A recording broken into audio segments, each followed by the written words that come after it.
अध्यक्ष महोदय, दिनांक 17 मार्च 2025 रोजी नागपूर शहरात घडलेल्या घटनेच्या अनुषंगाने या ठिकाणी मी सभागृहात निवेदन करतोय। काल दिनांक 17 मार्च 2025 रोजी सकाळी 11:30 वाजता नागपुरातील महाल परिसरात विश्व हिंदू परिषद व बजरंग दलाच्या कार्यकर्त्यांनी औरंगजेबाची कबर हटाव असे नारे देत आंदोलन केले। हे आंदोलन करताना त्यांनी गवताच्या पेंड्या असलेली प्रतिकात्मक कबर त्या ठिकाणी जाळली। यानंतर गणेशपेठ पोलिसांनी आंदोलकांवर अपराध क्रमांक 114/2025 नुसार भारतीय न्याय संहिता 299, 37(1) व 3 सह 135 महाराष्ट्र पोलीस कायदा अन्वये गुन्हा दाखल केला। दुपारी 3:09 हा गुन्हा दाखल झाला। यानंतर सायंकाळी एक अफवा अशी पसरवली गेली की सकाळच्या आंदोलनात जी प्रतिकात्मक कबर जाळली त्याच्या कापडावर धार्मिक मजकूर होता। अत्तरोळ मधील नमाज आटोपून 200 ते 250 चा जमाव हा त्या ठिकाणी तयार झाला आणि नारे देऊ लागला। याच लोकांनी आग लावून टाकू असे हिंसक बोलणे प्रारंभ केल्याने पोलिसांनी त्या ठिकाणी बळाचा वापर केला। यापूर्वी बजरंग दलाच्या कार्यकर्त्यांविरुद्ध तक्रार द्यायची आहे अशी मागणी करण्यात आल्याने त्यांना गणेशपेठ पोलीस ठाण्यामध्ये आमंत्रित करण्यात आलं। त्यांची तक्रार ऐकून घेण्यात आली। एकीकडे पोलिसांची कारवाई सुरू असताना दुसरीकडे हंसापुरी भागामध्ये 200 ते 300 लोक हातात काठ्या घेऊन दगडफेक करू लागले। त्यांच्या तोंडावर फडके बांधले होते।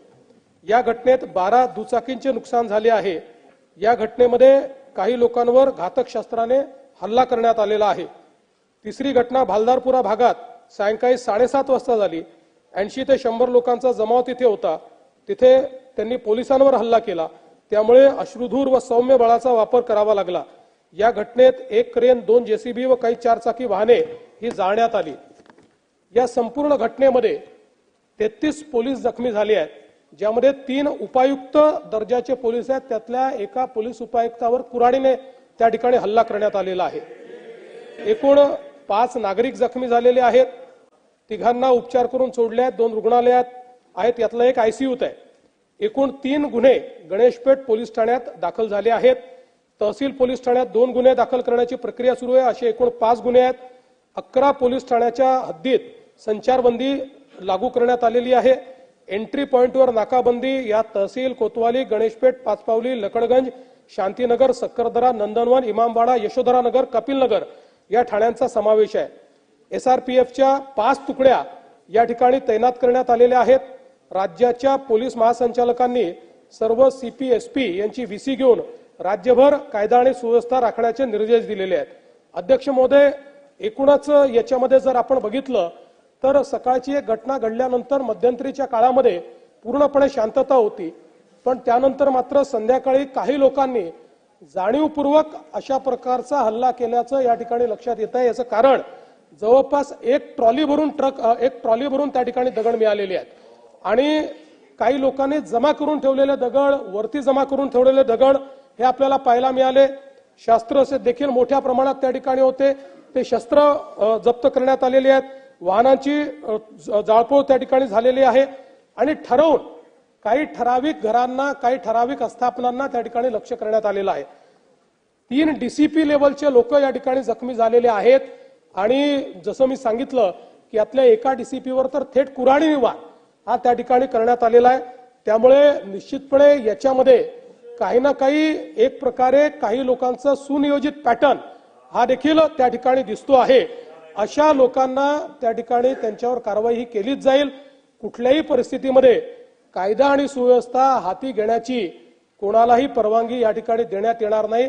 आणि मी एक गोष्ट स्पष्टपणे सांगतो, पोलिसांवर ज्यांनी हल्ला केला असेल त्यांना काय झालं तरी सोडलं जाणार नाही। पोलिसांवरचा हल्ला सहन केला जाणार नाही। पोलीस शांतता प्रस्थापित करत होते, अशा वेळी पोलिसांवर केलेला हल्ला अतिशय चुकीचा आहे। अध्यक्ष महोदय, खरं म्हणजे महाराष्ट्रामध्ये कायदा आणि सुव्यवस्था राखणं, शांतता राखणं आपल्या सगळ्यांची जबाबदारी आहे। मी नागपुरातली जनता असेल, महाराष्ट्रातली जनता असेल, या सर्व जनतेला ही विनंती करू इच्छितो की सर्व समाजांचे धार्मिक सण हे या कालावधीमध्ये चाललेले आहेत। अशा या सगळ्या परिस्थितीमध्ये सगळ्यांनी संयम ठेवला पाहिजे, कोणीही संयम सोडू नये।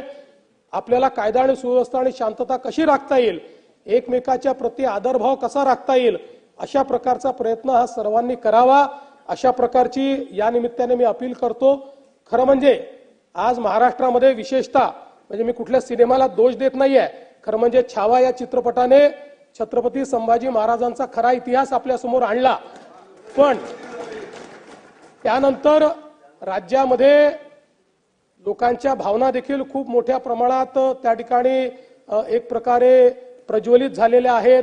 औरंगजेबाबद्दलचा जो काही राग आहे तो रागही खूप मोठ्या प्रमाणात त्या ठिकाणी बाहेर येतोय।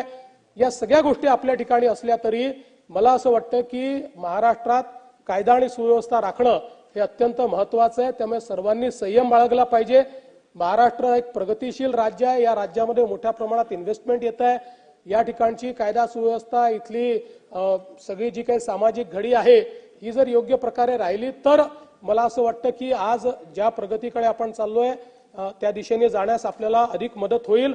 आणि म्हणून निश्चितपणे कायदा आणि सुव्यवस्था राखण्याकरता, शांतता राखण्याकरता मी आवाहन करतो आणि त्यासोबत ही देखील चेतावणी देतो की कोणीही या ठिकाणी जर दंगा करण्याचा प्रयत्न केला त्याचा जात धर्म न पाहता त्याच्यावर कारवाई केली जाईल आणि पोलिसांवर जर कोणी हल्ला केला तर त्यांना सोडलं जाणार नाही, त्यांच्यावर कडक कारवाई ही केली जाईल, हे देखील या निमित्ताने मी सांगतो।